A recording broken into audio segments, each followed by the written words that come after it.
10 Perfect Designs for the Universe. Hello everyone and welcome to my channel. Ever wondered when we look up at the stars and see those twinkling points of light, what kind of wonders are hidden behind them? Every detail of the universe, from the collision of galaxies to the birth of elements, is like a creative masterpiece. These are not the results of accidental stacking, but a carefully designed blueprint, each stroke full of wisdom and power. Today, we will explore the universe in depth, those amazing 10 perfect design. 1. The golden ratio structure. The perfect design of the universe is a truly fascinating topic, especially its golden ratio structure. This ratio, which you may have heard of, is about 1 minute and 1.618 seconds and is considered to be a very beautiful numerical ratio in nature. It's not just widely used in art and architecture, but also magically appears in the universe, such as in the structure of galaxies, planetary orbits, and even in some celestial systems. Let's start with spiral galaxies, like the Milky Way. Did you know? Its spiral arms unfold in a way that roughly matches the golden ratio. Isn't that a bit surprising? Imagine these huge, complex galaxies in the vastness of the universe naturally arranging themselves in a way that makes them look good to humans. Astronomers have studied the structure of the Milky Way and found that its spiral arms extend like a logarithmic spiral, a pattern whose curvature is close to the golden ratio. This structure is not just for looks. There is a deeper meaning behind it. For example, density wave theory suggests that the spiral arms are actually the result of a traffic jam of stars and gas. Like rush hour traffic in a city, although the traffic is moving, the area of congestion is relatively fixed. Spiral arms are just such high-density regions that can induce star formation and thus keep galaxies renewed and energized. Let's take an example. NASA scientists have taken images of the M51 spiral galaxy, which has been called the most photogenic galaxy. Its spiral arms unfold almost perfectly, like a painting. Some people have even used it to design jewelry and artwork. It's clear that the design of the universe really is a direct inspiration for human aesthetics. It's not just galaxies, even planetary systems have the golden ratio in them. In the solar system, for example, scientists have found that the ratio between the orbits of some planets is close to the golden mean. While it's not the perfect 1 minute and 1.618 seconds, it's close enough to be amazing. For example, the ratio of the orbits of Earth and Venus is an example of a ratio close to the golden ratio. What does this mean? It has been suggested that this ratio may be a natural consequence of the dynamic balance between gravity and orbit. In other words, the universe seems to be using this ratio to make the system more stable. You can think of it as the tuner of the universe, constantly adjusting the parameters to make the whole music of the solar system play more harmoniously. Did you know that the golden ratio is often found in nature on Earth? A beautiful nautilus shell, its spiral shape is a kind of logarithmic spiral. The growth ratio of each circle is close to 1.618, that is, the golden ratio. If you take a ruler and measure the width of these threads, you will find that each turn is wider than the previous one in a ratio very close to the golden mean. This not only makes for an aesthetically pleasing look, but it's also functional. Why? This structure of the nautilus shell allows it to grow without changing its shape while remaining balanced. The shell expands as it grows in size, and the pressure on each part remains very evenly distributed, as if nature had designed a perfect expansion program for it. What's more, the logarithmic spiral is very strong and helps the shell resist external forces. Did you know? Sunflowers are really the darlings of math. If you look closely at the arrangement of sunflower seeds, you'll see that they are arranged along two sets of symmetrical spirals that look like a perfect geometric pattern. And the number of these spirals is often two consecutive Fibonacci series, such as 34 and 55, or 55 and 89. What does the Fibonacci series have to do with the golden ratio? In fact, when you divide a Fibonacci number by its predecessor, such as 89 divided by 55, you'll find that the result is very close to 1.618, that is, the golden ratio. What's the point of this arrangement? Scientists have found that such a structure allows sunflowers to maximize the distribution of seeds in a limited space without wasting a bit of room. This is very important for the reproduction of the plant. It's also interesting to note that this golden ratio seed arrangement is not limited to sunflowers. Pineapples, pine cones, and even chrysanthemums use a similar strategy. It is as if nature has an invisible mathematician optimizing every detail with the golden ratio. In addition, the connection between the golden ratio and the structure of the human body is simply mind-blowing. Ancient Greek sculptors realized that certain ratios of the human body were very close to 1 minute and 1.618 seconds, such as height and the distance from the navel to the ground, and the ratio of the length of the arms and forearms. Such proportions were considered to be the most harmonious and attractive. Let's talk about a classic example, Da Vinci's Vitruvian Man.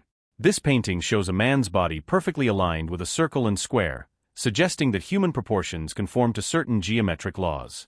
Da Vinci himself mentioned in his notes that he believed the human body embodied the golden ratio and was one of the most perfect designs in nature.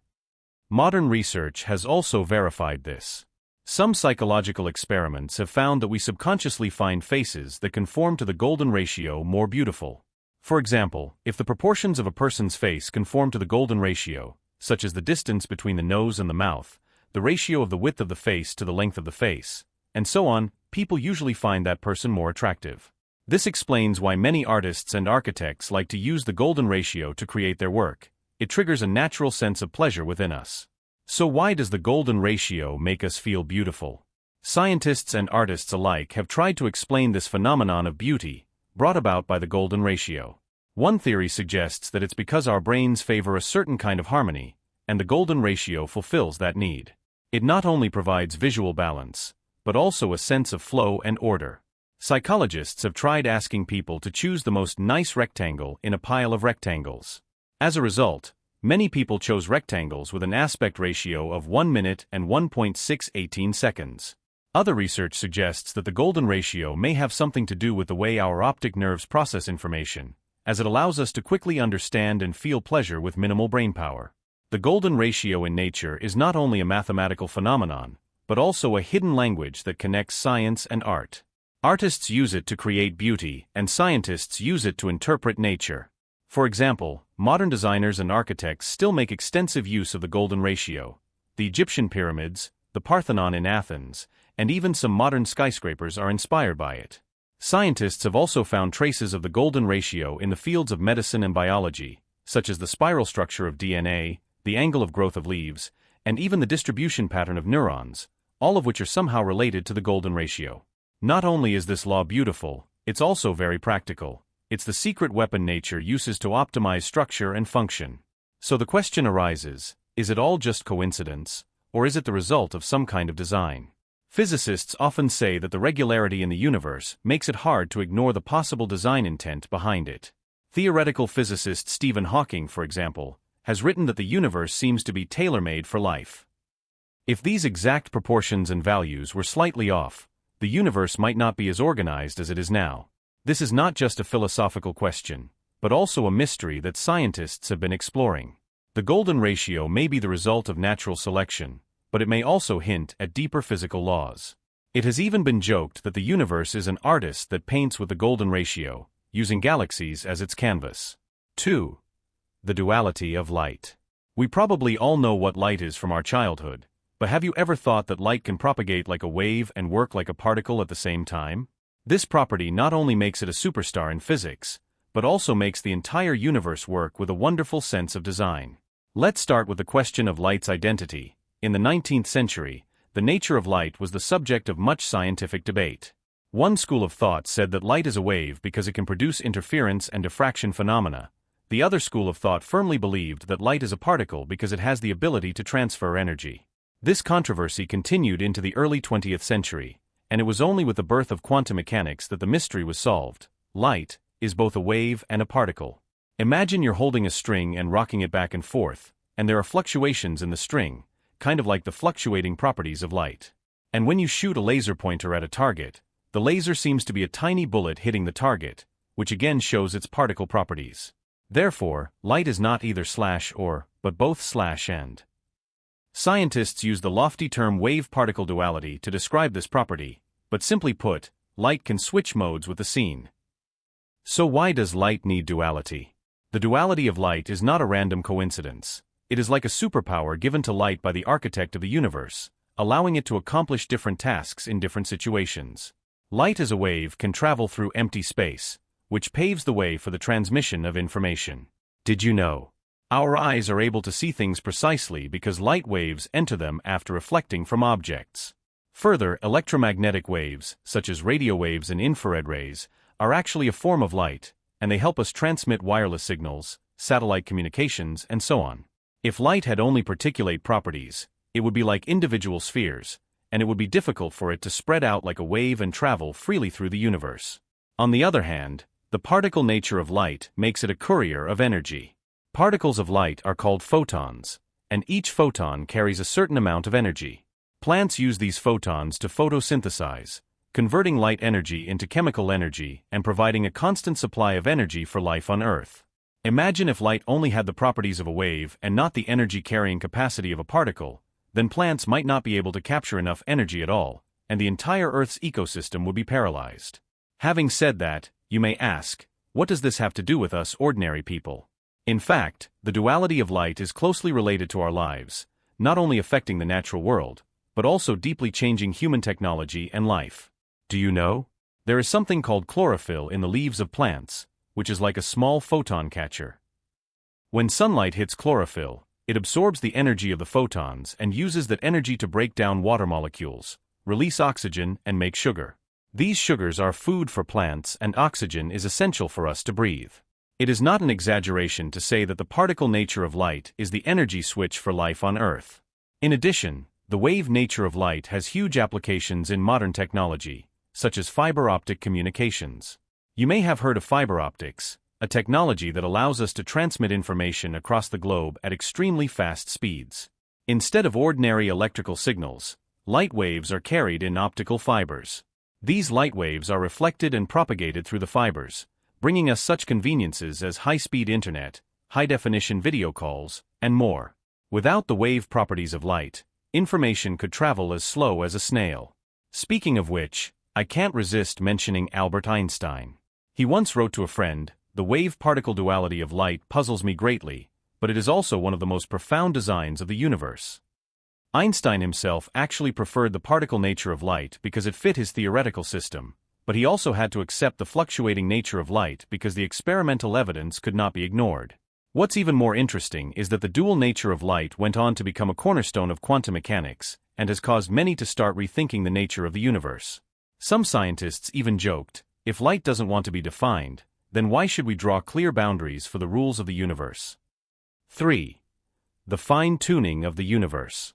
Have you ever wondered how lucky we must be to be sitting here talking about the universe today? Actually, it's all due to a kind of fine-tuning of the universe. In other words, the fundamental constants of the universe, things like the gravitational constant, the speed of light, the Planck constant, are incredibly precise. If these values were even slightly adjusted, either the universe would have fizzled out directly after the Big Bang, or stars, planets, and even life would never have formed. Let's talk about what this fine-tuning means. Scientists have found that the universe has a bunch of fundamental constants, such as the gravitational constant, the speed of light, the charge of electrons, and other cosmological constants, and so on. These values may seem ordinary, but in fact hides the mystery of the universe. To take a simple example, the value of the gravitational constant determines the strength of the gravitational force. If it were slightly stronger, the universe would have collapsed into a ball at birth. On the other hand, if the gravitational force were weaker, matter would not have been able to come together at all, and stars and planets would not have formed. Then there's the speed of light, which not only determines how fast light travels, but also has to do with energy, time, and even causality. Did you know that? The core energy source of a star is a nuclear fusion reaction. In the case of the Sun, for example, its core reaches a temperature of about 15 million Kelvin and an extremely high pressure. Under these extreme conditions, hydrogen nuclei, protons, overcome the repulsive effects of the electromagnetic force and combine to form helium nuclei through strong interaction forces. This process releases a huge amount of energy from nuclear fusion, which comes mainly from mass-energy conversion. That is, some mass is converted into energy. What happens if the speed of light slows down? According to E equals mass times the square of the speed of light, the amount of energy converted per unit of mass in a nuclear reaction is proportional to the square of the speed of light. If the speed of light slows down, the square of the speed of light decreases dramatically, which means that the amount of energy released for the same amount of mass converted is greatly reduced.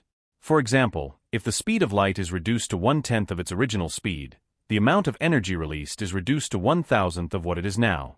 This would be a serious shortfall in energy output for a star. The nuclear reaction itself requires overcoming the strong electrostatic repulsive force between protons, the Coulomb barrier. Under normal circumstances, this overcoming requires extremely high temperatures and pressures, and the energy released by mass-energy conversion can support the maintenance of this high temperature and pressure environment. If the energy output is reduced, then the temperature and pressure in the core of the star may not be sufficient to sustain the nuclear reaction, and the star will gradually cool and the nuclear reaction may stop altogether. In the early stages of star formation, hydrogen fusion reactions in the core need to produce enough energy to resist gravitational collapse. If the mass-to-energy conversion is not efficient enough, fusion will not be able to reach the critical conditions to ignite the star. This means that stars may gravitationally collapse into dense objects, such as white dwarfs or black holes, rather than becoming burning stars like the Sun. If the speed of light does slow down, the following phenomena could happen from the point of view of the evolution of the universe. 1. Stars are generally dimmer and cooler. Inefficient nuclear reactions would mean that stars would emit significantly less light and heat. The universe could be filled with dim, cool stars, with no bright objects such as suns. 2. Difficulty in synthesizing elements. Nuclear reactions inside stars not only produce energy, but are also responsible for synthesizing heavier elements, such as carbon and oxygen, which are essential for life. If the nuclear reactions stop or are too inefficient, the proportion of heavy elements in the universe will be extremely low and the formation of life will become extremely difficult. 3. The universe is cold and inhospitable. Stars are the powerhouses of the universe, driving the evolution of galaxies and the birth of life. If stars could not ignite or maintain normal activity, the universe would be dead. Occasionally, scientists conduct what-if experiments to simulate the evolution of stars at different speeds of light. The results show that any change in the speed of light would have a dramatic effect on the lifespan, brightness, and types of nuclear reactions in stars. If the speed of light were much slower, there would probably be only a few weak stars in the universe, stars with so little light and heat that they could barely sustain their existence, and would not be able to support complex ecosystems in the way that the Sun does. Why doesn't the speed of light change? The speed of light, one of the fundamental constants of the universe, is fixed in the Standard Model. This fixity is one of the fundamental properties of the universe. Many physical laws assume that the speed of light is constant, such as the propagation of electromagnetic waves in Maxwell's system of equations and the relationship between time and space in special relativity. If the speed of light varies, all of these fundamental laws may collapse and the universe would become completely different. In short, slowing down the speed of light would be like unplugging the power of a nuclear reaction, preventing stars from producing energy efficiently, and thus making the entire universe cold and inhospitable. This phenomenon reminds us that the fundamental constants of the universe are truly perfectly designed, and that the slightest change could completely upend the world as we know it. Let's talk more about the cosmological constant. This is a key parameter that controls the rate of expansion of the universe. If it is much too large, the universe will expand too fast and all the matter will be torn apart too much for galaxies to form. If it's much smaller, the expansion rate will be too slow, gravity will take over, and the universe will collapse back to its original point. So the constant would have to be accurate to 120 decimal places to work. Some people joke that it's like hitting an arrow into a bullseye coming from across the universe, with mind-boggling accuracy. There is also a force called the strong interaction force, which is the force in the nucleus that keeps protons and neutrons stuck together. If this force were slightly weaker, the hydrogen in the universe could not be converted into heavier elements, such as carbon and oxygen, which are essential for life. If it were stronger, the nuclear reactions would become so violent that the stars would burn out early and die in a flash. Scientists feel that this just right intensity of nuclear force almost seems tailor-made for life. When you hear this, you might wonder if it could all be a coincidence. Scientists have certainly asked that question. What they found was that the balance between these constants was incredibly precise. It's as if there's a cosmic regulator that has arranged these values in such a way that they're clear. The late physicist Stephen Hawking once made an interesting remark: the birth of the universe is like shaking dice at a gambling table, and the marvelous thing is that all the dice come up with a perfect number of points. He used this analogy to show that the conditions under which the universe formed were really so precise that it could hardly have been random. Scientists have come up with many theories to explain this precision, one of the most interesting being the parallel universe theory. This theory suggests that our universe is just one of countless universes with varying values of constants. Most of these universes probably could not have formed life at all, but only our universe, where these constants happen to be right, gave birth to us. This theory may sound like science fiction, but it makes you wonder if our existence is really just a 1 in a billion chance. One idea is called the anthropic principle, which centers on the idea that the reason we see a universe that is so perfect is because it is the only one that could have spawned life and given us the opportunity to observe it. It's a bit of a chicken and egg philosophical question, but it's an interesting perspective. There are also those who look at this issue from a religious or theological perspective, believing that the fine-tuning of the universe is the result of some kind of intelligent design. For example, the Bible says that there was light, and then there was order, a description that, while not scientific, makes one wonder if there is a deeper meaning behind the workings of the universe. 4. The creativity of galaxy collisions. Doesn't a galactic collision sound particularly like the plot of a disaster movie? After all, the image of two massive galaxies colliding, with hundreds of billions of stars crisscrossing each other, with gas, dust, and even dark matter, conjures up images of chaos and disorder. However, what you may not realize is that this seemingly cosmic car crash is actually one of the most creative parts of the universe's design. First, let's get one thing straight. When two galaxies collide, will the stars crash directly into each other? The answer is, almost never. The reason is simple. The stars are so far apart that even within a galaxy, the stars are usually separated by several light years. In other words, two cars colliding might wreck their cars, but two galaxies colliding, the stars almost brush past each other. The gas and dust between galaxies, however, are different. They are more like liquids, flowing, rushing, and mixing with each other to form complex wave-like structures. These rushes compress the gas, triggering new star formation. Imagine putting two lumps of clay in a dish of water and stirring them to create countless new ripples and waves. The stirring effect of colliding galaxies is just such a mechanism that creates new conditions for star birth. So what might happen when galaxies collide? When gas clouds and galaxies collide or move closer to each other, gravity causes them to become denser. This compression triggers the process of star formation. That's why the regions where many galaxies collide look particularly bright, because the newborn stars are especially young and tend to glow a hot blue. The antennae galaxies, for example, are two galaxies that are colliding, and the collision area shows a large number of new star-forming regions. These regions are like flames in the starry sky, burning with youthful enthusiasm. In addition, galaxy collisions may eventually lead to the merger of two galaxies to form a larger galaxy. For example, our Milky Way and Andromeda galaxies are approaching each other and are expected to collide and eventually merge into a giant elliptical galaxy in about 4.5 billion years. At that point, the shape of the Milky Way will be gone, but the stars and planetary systems, including our solar system, may be smoothly swept into their new orbits. Not only that, but collisions can transform otherwise regular spiral galaxies into irregular shapes or form giant elliptical galaxies. Scientists believe that many galaxies in a universe with unique morphology, such as ring galaxies and elongated elliptical galaxies, may be the product of galaxy collisions. Much of astronomers' understanding of galaxy collisions comes from supercomputer simulations. By inputting the mass, speed, gas content, and other parameters of two galaxies, scientists can simulate the entire process of their collision and merger. These simulations are so cool that they look like a slow-motion blockbuster movie.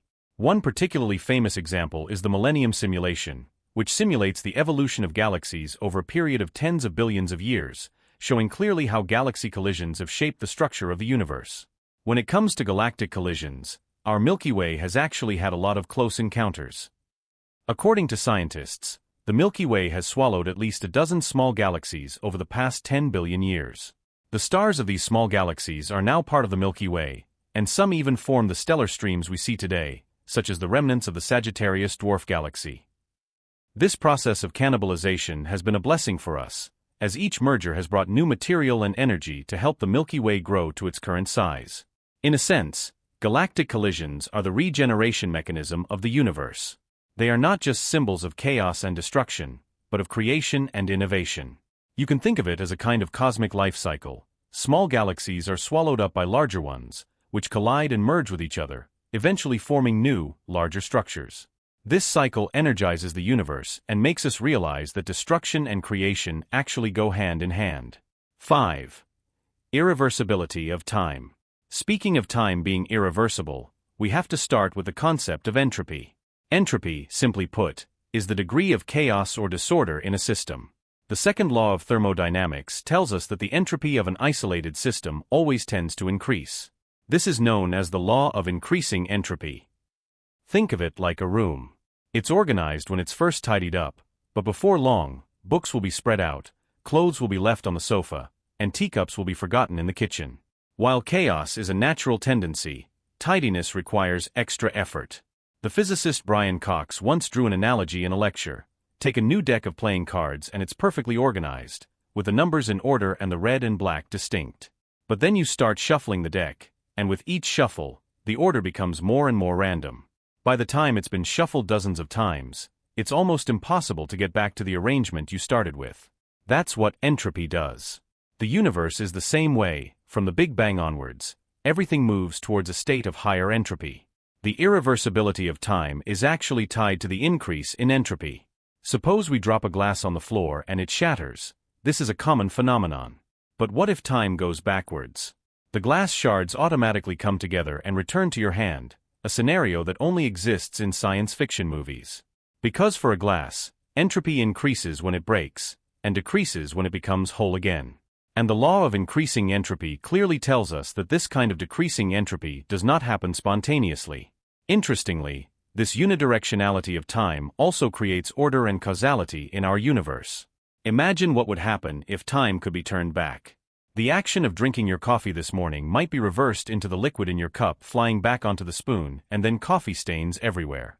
Not only would it be chaotic, but cause and effect would completely fall apart. In his work on the theory of relativity, Einstein mentioned that cause and effect is the foundation of physics. Without a clear direction in time, the laws of physics are like a house without a foundation. They simply don't stand up. However, having said that, you may be wondering, is it possible that time can be reversed? Some scientists have indeed grappled with this question.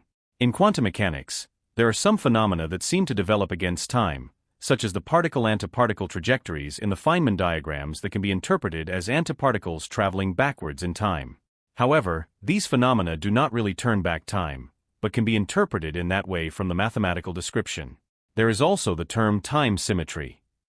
Certain laws of physics, such as Newtonian mechanics or Maxwell's equations, are symmetrical in both forward and reverse time. This symmetry has led some to speculate that perhaps our understanding of time is incomplete. However, the reality is that the macroscopic behavior of our brains, our memories, and the universe as a whole is governed by the law of increasing entropy, so that the time we perceive is irreversible. Take a more relevant example. The birth, aging, sickness, and death of human beings is actually a manifestation of entropy increase. When cells divide, there will be some genetic mutations. DNA replication errors also gradually accumulate. These small chaos slowly accumulate, and eventually lead to aging and death. Because of the increase in entropy, we can't turn back the clock and get younger. However, this also brings up an interesting question. If the final state of the universe is entropy maximization, will time stop flowing one day? Scientists have come up with a hypothesis called thermal silence, which means that the final state of the universe will be a uniform, undifferentiated thermal equilibrium. At that point, nothing will be able to distinguish between past and future, because everything will be static and entropy will have reached its maximum value. Sounds depressing, but the good news is that this day is still tens of billions of years or more away. From a philosophical point of view, the irreversibility of time also gives life meaning. It is because we know that time will pass that we appreciate the present. No one can really have a do-over, so we try to make every day count. This perception has even influenced our culture, with phrases such as never coming back and the years go by like a shuttle, which are expressions that lament the irreversibility of time. And finally, a little story. When scientists studied time, they discovered that hummingbirds, whose wings can flap 80 times per second, live at an exceptionally fast pace but have relatively short lifespans. This is because they have an extremely high metabolic rate and consume energy quickly. Despite their short lifespans, they live each day as if they were in overdrive. We humans perceive time much slower, but because of this, we have the opportunity to think, experience, and realize. So the next time you see the sand slowly flowing through the hourglass, or the sun setting, think about this. Why does time only move forward? Perhaps it is this unidirectionality that makes us nostalgic for the past and expectant of the future. 6. Strength of electromagnetic force. Have you ever thought about the fact that everything we come into contact with on a daily basis, from air to water to our own bodies, is actually inseparable from one fundamental force, the electromagnetic force? Don't look at this term and think it sounds a little hard to understand, but it's actually one of the most crucial parts of the design of our universe. The electromagnetic force is one of the four fundamental forces of nature, the other three being gravity, the weak nuclear force, and the strong nuclear force. It is an interaction force caused by the charge and motion between charged particles, widely present all around us, and is an important force that builds everything in the universe. In simple terms, the electromagnetic force consists of two parts: electrostatic force, Coulomb force. When two charged objects are at rest, an attractive or repulsive force develops between them. Identical charges repel each other, positive to positive or negative to negative, and dissimilar charges attract each other, positive to negative. For example, a balloon attracts small confetti when it rubs against your hair. This is an example of electrostatic force. Magnetic force. When an electric charge is in motion, it creates a magnetic field, which can interact with other magnetic fields. For example, a compass points north because the Earth's magnetic field interacts with the magnetic needle of the compass. The strength of the electromagnetic force is really just right. If it were overly strong, say 10 times stronger than it is now, things would get really weird. The electrons would be so firmly sucked up next to the nucleus that they could barely move, and chemical reactions wouldn't be able to happen at all. Imagine that without chemical reactions, there would be no molecules, no basic building blocks of life, and the whole universe might be a few lonely atoms, so monotonous that it would make your head hurt. But what if the electromagnetic force was too weak? Well, that would be a different kind of catastrophe. Electrons might escape the nucleus altogether, and the atoms themselves would not be able to exist stably, let alone form more complex molecules. In that case, there wouldn't even be a drop of water in the world, because the water molecule H2O exists as a result of the precise tuning of the electromagnetic force. The precision of this tuning is breathtaking. In his book The First 3 Minutes, Nobel Prize-winning physicist Steven Weinberg mentions that there are many constants in the universe that, if they were altered just a little bit, the world as we know it would not exist at all. The electromagnetic force is one of these constants. To understand this better, we can talk about electrons orbiting around the nucleus of an atom. As you may have learned in school, electrons orbit the nucleus of an atom like an asteroid. That analogy isn't exactly correct, but it's close. Electromagnetic forces are like invisible strings that tie the electrons to the nucleus. This rope cannot be too tight, not too loose. If it is too tight, the electrons will fall to the nucleus. If it is too loose, the electrons will fly away. The strength of the electromagnetic force is just enough to keep the electrons in a suitable range, both to stabilize the atom, but also to allow it to participate in chemical reactions. As a more relevant example, look at a glass of water on the table. Its molecules are tightly packed but flexible. Water owes all of these properties to the electromagnetic force. The handshake between hydrogen and oxygen atoms, the chemical bond, depends entirely on the strength of the electromagnetic force. If the electromagnetic force were to change just a little bit, these bonds might not exist, and liquid water would be a luxury. There's also a really cool phenomenon called van der Waals forces, which is a weak attraction between molecules due to electromagnetic interactions.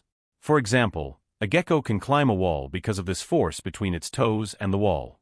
These seemingly insignificant details are in fact closely related to the strength of the electromagnetic force.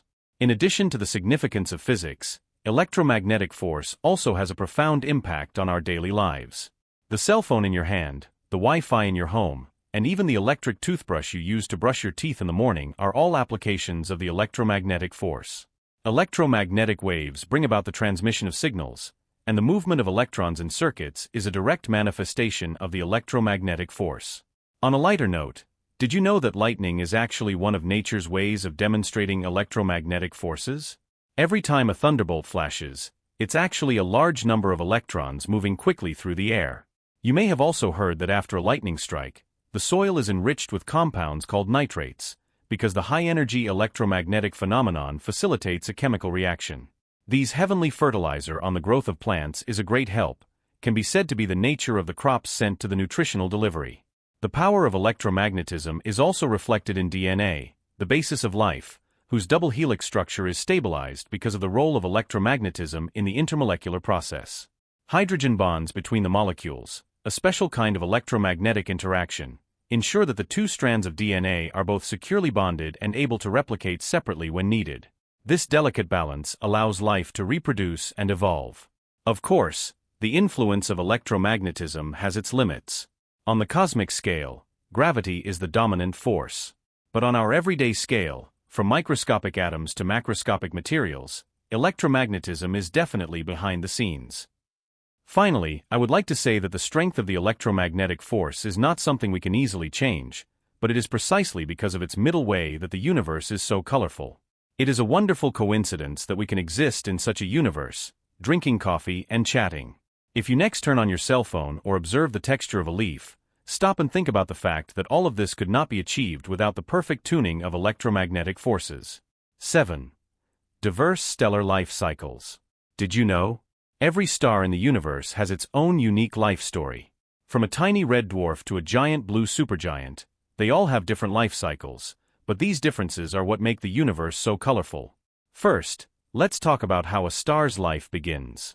Every star's story begins in a giant nebula, the nursery of the universe, made up of gas and dust. A region of the nebula begins to contract due to gravity, gradually increasing in temperature and pressure until the core temperature reaches the conditions for nuclear fusion. This is when the star's heart begins to beat and it officially enters its main sequence phase. Small red dwarfs are the champions of longevity in the universe. Their masses are usually only 8% to 50% of the sun's, and the fusion process is relatively slow, so they can live for hundreds of billions of years or more.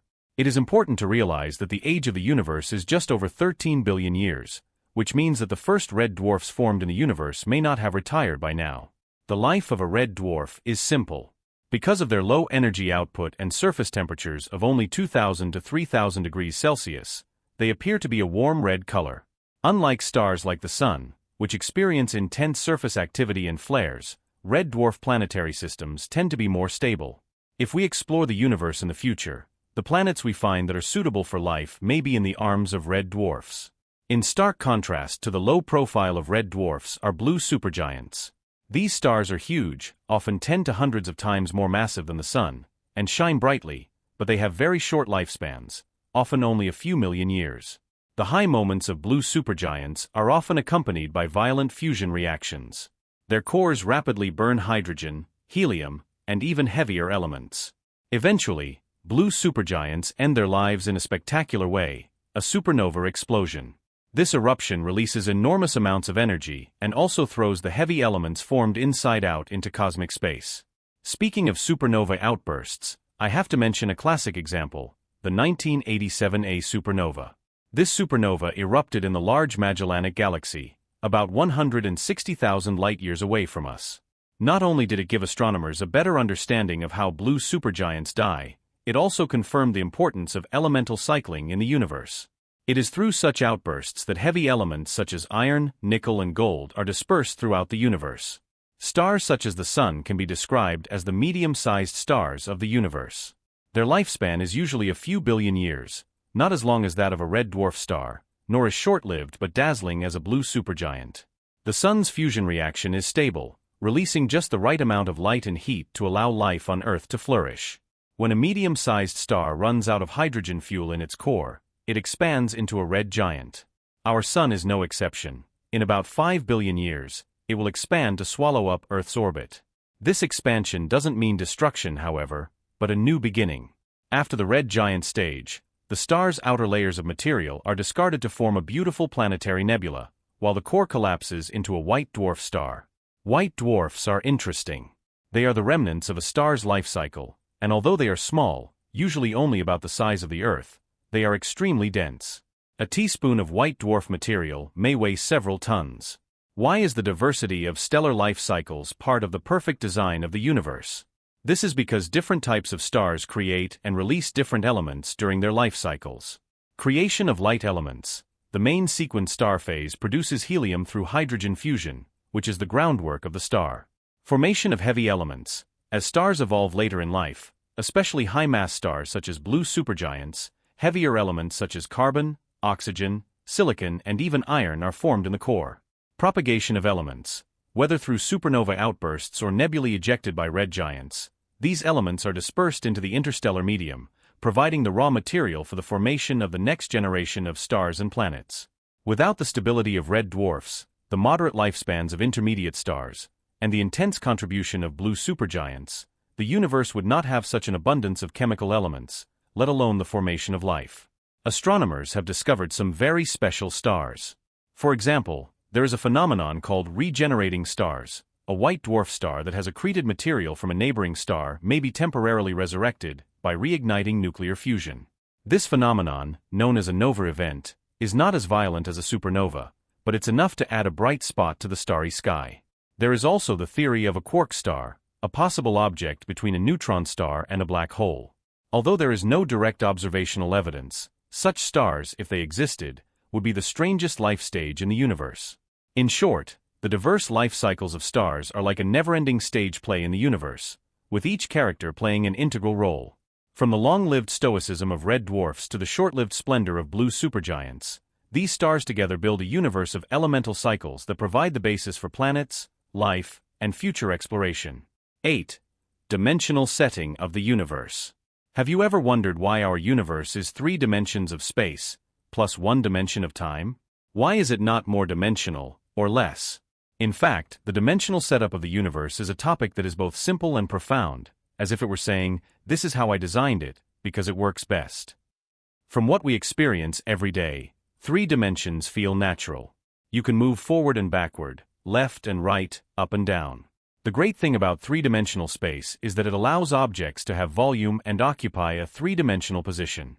Fewer dimensions, such as 2 or 1, are not enough. For example, imagine a 2-dimensional world, like a drawing on paper. If you were a creature living in 2 dimensions, you would only see a line, not even a real volume. And 1-dimensional space? Even worse, you can only move in a line, and there is no sense of world at all. Interestingly, scientists have also explored the possibility of higher dimensions, such as 4, 5, or even more dimensional universes. Mathematics can describe these higher dimensions, but from a physical and life perspective, 3 dimensions seem to be the golden ratio. Why is 3 dimensions best suited for life? British physicist Brian Greene has mentioned that 3-dimensional space provides the best conditions for the stability of the universe. Behind this lies the way gravity, electromagnetism, and other fundamental laws of nature operate. 1. Gravity and orbits. In 3-dimensional space, gravity diminishes with the square of distance. This law allows planets to orbit stars stably, forming warm homes suitable for life. If the universe were 2 or 4 dimensions, gravity would act in a completely different way. Either there would be no stable orbits or gravity would become extremely unreliable. 2. Formation of complex structures. Life requires complex molecules such as DNA and proteins. These molecules depend on the 3-dimensionality of space to fold and function. Without 3 dimensions, molecules may not be able to stabilize their existence, let alone build a living organism. 3. Vision and senses. Have you ever noticed that our senses are particularly well suited to 3-dimensional space? The eyes form 3-dimensional images through 2 perspectives, and the ears localize spatial orientation through sound. This adaptation allows us to navigate, hunt, or avoid danger in a 3-dimensional world. And then there's time. Time is 1-dimensional. We can only move from the past to the future, and there is no turning back.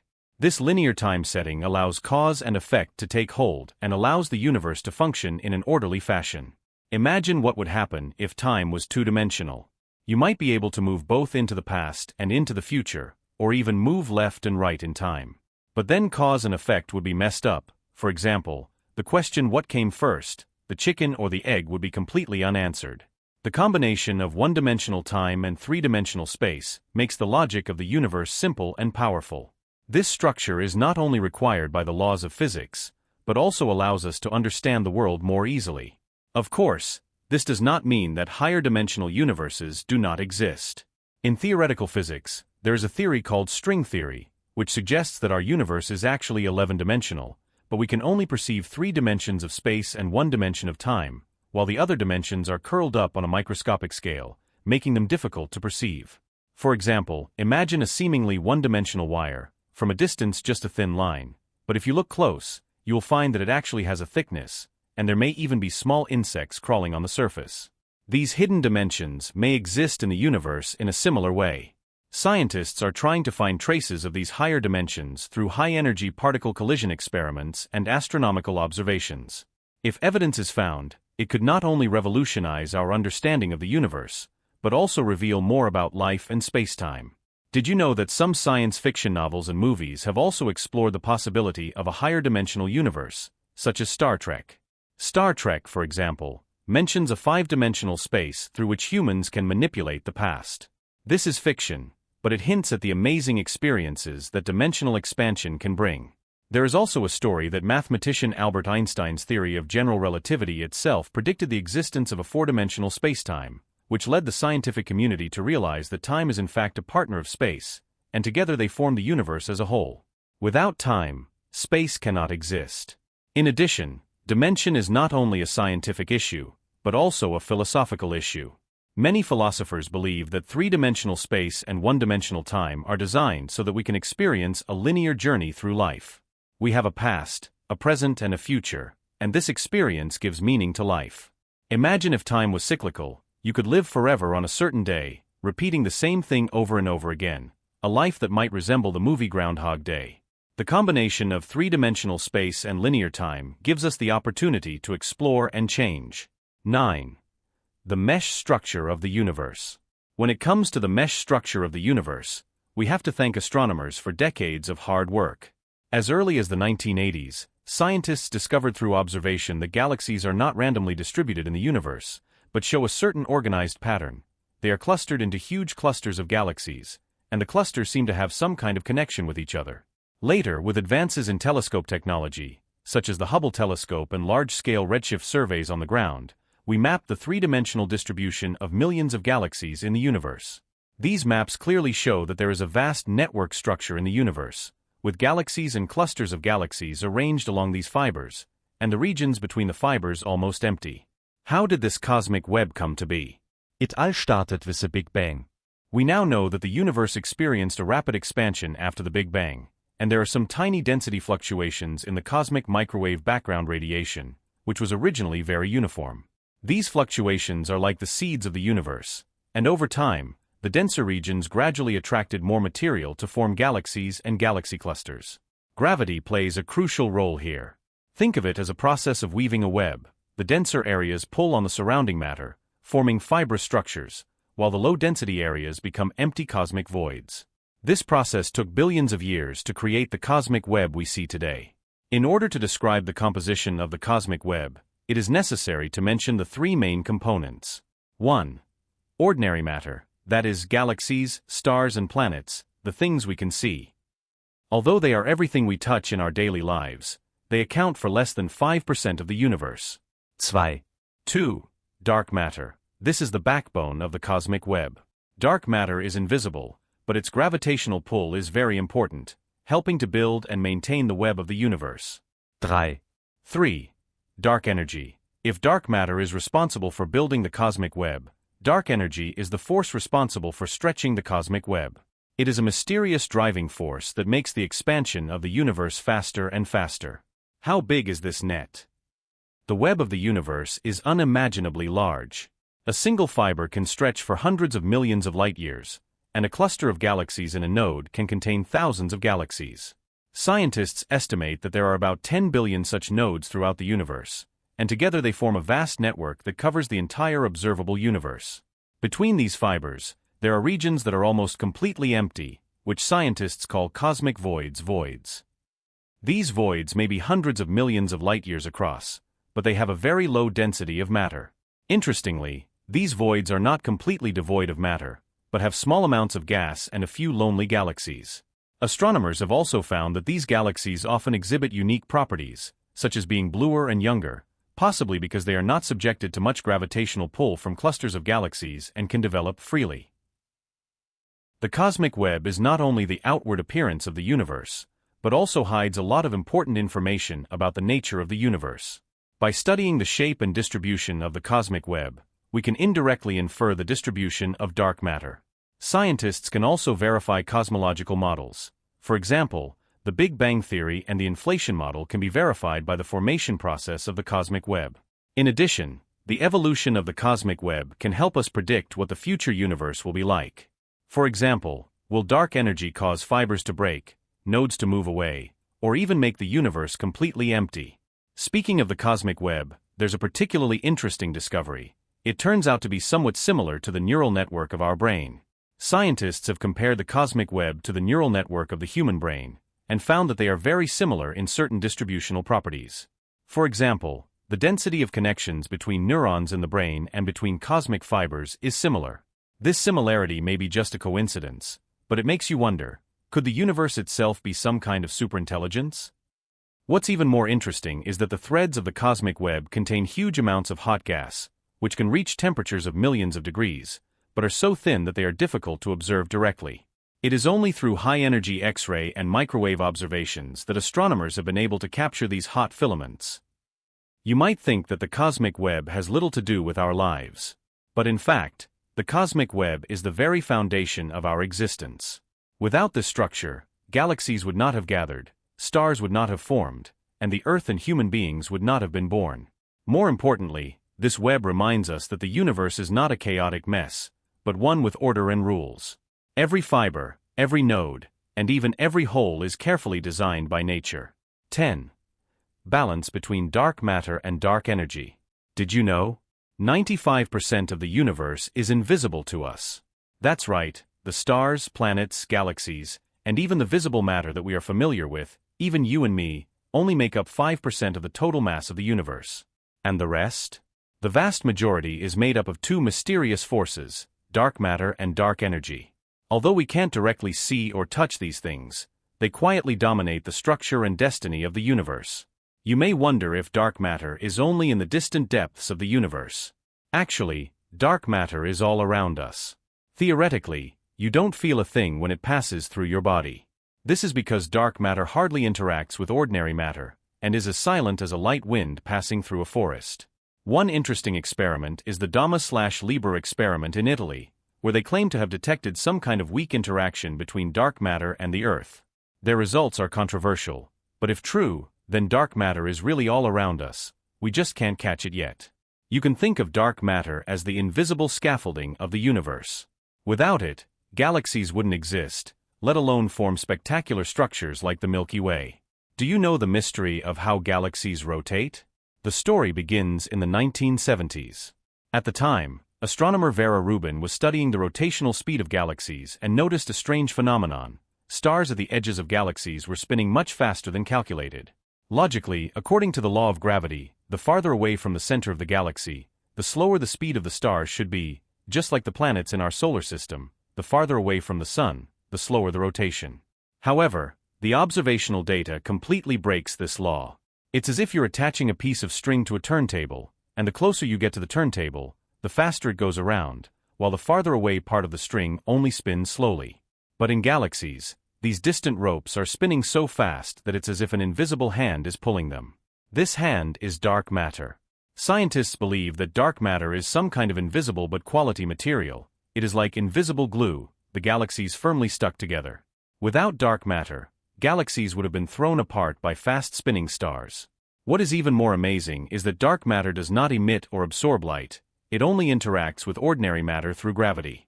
So, although we can't see it, its existence has long been exposed in the evidence of gravity. If dark matter is the glue, then dark energy is the propeller of the universe.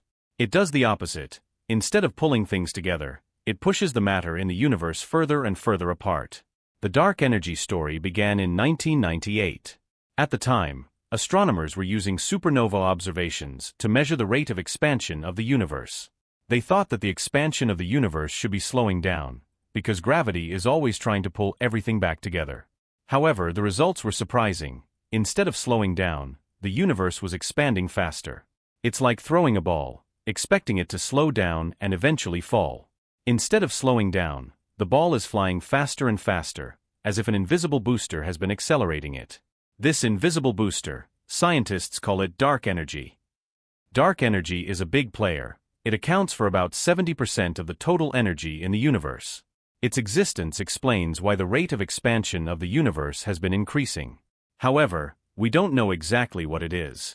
Some theories suggest that dark energy may have something to do with the nature of the vacuum, which is not empty but full of energy.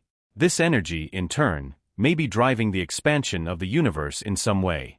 If we look at the universe as a big stage, dark matter and dark energy are the two main actors with very different personalities. One is responsible for cohesion, the other is responsible for separation. The relationship between them is like a cosmic tug-of-war. The main task of dark matter is to pull matter together through gravity, providing support for galaxies and clusters of galaxies.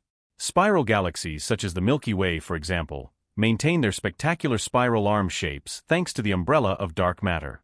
Dark energy, on the other hand, is exerting force in the opposite direction, and its task is to accelerate the expansion of the universe, pulling galaxies farther and farther apart from each other. For now, the power of dark energy prevails. That's why the rate of expansion of the universe is increasing. But if there is a slight imbalance between the forces of dark energy and dark matter, the universe could look completely different. For example, if the dark energy is too weak, the expansion of the universe will be too slow and gravity may prevail, eventually causing the universe to collapse into a large black hole. If there is too little dark matter, the structure of the universe will not be formed, galaxies will fall apart, and life will not be possible. Although dark matter and dark energy have completely opposite roles, their forces seem to have struck a delicate balance.